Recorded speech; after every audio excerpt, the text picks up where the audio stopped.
स्वामी 3 दिवस उपाशी आहेत हे रिसालदाराच्या लक्षात आल्यावर तो स्वामींना बुधवार पेठेतल्या चोळप्पाच्या घरी घेऊन गेला. चोळप्पाला पाहिल्यावर स्वामींच्या चेहऱ्यावर हास्य आले. स्वामींनी चोळप्पाला प्रश्न विचारला, चोळ्या, तू सुखरूप आहेस ना? तू आमचा पूर्वजन्मीचा प्रिय भक्त रामचंद्र सराफ आम्हाला ओळखले नाहीस काय? अक्षय वटवृक्ष हे सर्व विसरलास की काय? हे शब्द कानावर पडताच चोळप्पाला पूर्वस्मरण होते आणि तो स्वामींना साष्टांग नमस्कार घालतो. चोळप्पाने येसूबाईला म्हणजेच आपल्या पत्नीला स्वयंपाक करायला सांगतो. चोळप्पाने स्वामींना भरपूर खाऊ घातले आणि त्यानंतर स्वामी चोळप्पाकडे राहू लागले. स्वामी चोळप्पाकडे राहायला लागल्यावर चोळप्पाला धन्यता वाटू लागली. पण चोळप्पाची पत्नी येसूबाई आणि सासूबाई राधाबाई ह्या दोघी सोवळे ओवळे पाळणाऱ्या असल्यामुळे त्या थोडी धुसफूस करू लागल्या.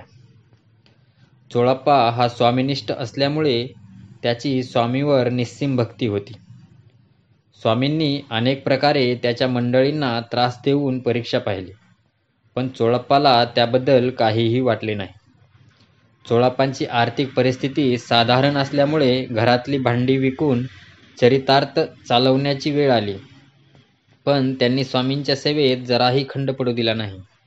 ते सतत स्वामींच्या सेवेत असायचा. अशाच एका दिवशी येसूबाई आणि राधाबाई या दोघी स्वस्थ बसलेल्या होत्या. त्या दोघींना असं स्वस्थ बसलेलं बघून स्वामींनी त्यांना विचारले, हे काय, आज स्वयंपाकाची तयारी दिसत नाही?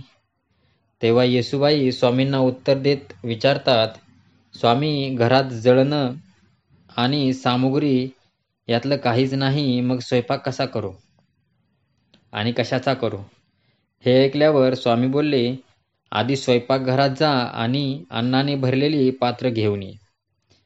ते ऐकून येसूबाई आणि राधाबाई स्वयंपाकघरात निघून गेल्या. येसूबाई आणि राधाबाई स्वयंपाकघरात पोचल्यावर त्या दोघींनी पाहिले की सर्व पात्रे सुग्रास अन्नाने भरलेली आहेत. हे बघून त्या दोघी आधी थक्क झाल्या, पण काही वेळाने त्या दोघींचे आनंदाचे डोळे पाणावले आणि त्या दोघींनी स्वामींना खाऊ घातले. त्यावेळी अक्कलकोटात मालोजीराव यांचे राज्य होते. त्यांच्या मर्जीतल्या दाजीबा भोसले या कारभाऱ्याने स्वामींची सगळी हकीकत सांगितली. शिवाय स्वामींचा मुक्काम चोळप्पाच्या घरी असून तेथे लोकांची दर्शनासाठी गर्दी होते आणि चोळप्पाची आर्थिक परिस्थिती हालाकीची असल्यामुळे समर्थांच्या वास्तव्याच्या निमित्ताने काही मदत करता आली तर पाहावे असे सुचविले. हे ऐकल्यावर राजांनी सरकार दरबारातून श्री स्वामींसाठी नित्य नैवेद्याची व्यवस्था केली. तर इथे सर्व लोकांना खात्री झाली की श्री स्वामी हे दत्ताचे अवतार आहेत. लोक आता गाणगापूरला न जाता अक्कलकोटला चोळप्पाच्या घरी स्वामींच्या दर्शनाला येऊ लागले. चोळप्पा तर सावलीप्रमाणे स्वामींसोबत असायचा, त्यामुळे एकदक स्वामींनी अनेक मंडळींना बरोबर घेऊन हिंडावयास गेले. बरेच अंतर चालल्यावर ते एका निवडुंगाच्या रानापाशी पोचले. निवडुंगाच्या रानापाशी पोचल्यावर सर्व काटे दूरपर्यंत पसरले होते. तेव्हा स्वामी सगळ्यांना उद्देशून बोलले, आता आपल्याला यावरून पुढे जायचे आहे. ते ऐकून सर्वजण भयभीत झाले आणि कोणाच्याही तोंडातून एक शब्द बाहेर पडला नाही. कोणाचीही स्वामींसोबत जाण्याची हिंमत होईना. पण तेव्हा एकटा चोळप्पा स्वामींबरोबर चालत गेला.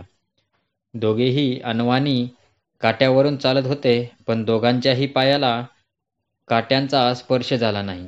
हे पाहून सर्वांना आश्चर्य वाटले, पण तेव्हा स्वामींना चोळप्पाच्या भक्तीची खात्री पटली. शिवाय चोळप्पाची निर्भयता बघून स्वामींनी त्यांची स्तुती केली, त्यामुळे लोकांना त्यांची असूया वाटू लागली. स्वामी अंतर्यामी असल्यामुळे त्यांनी ते ओळखले. नमस्कार मित्रांनो.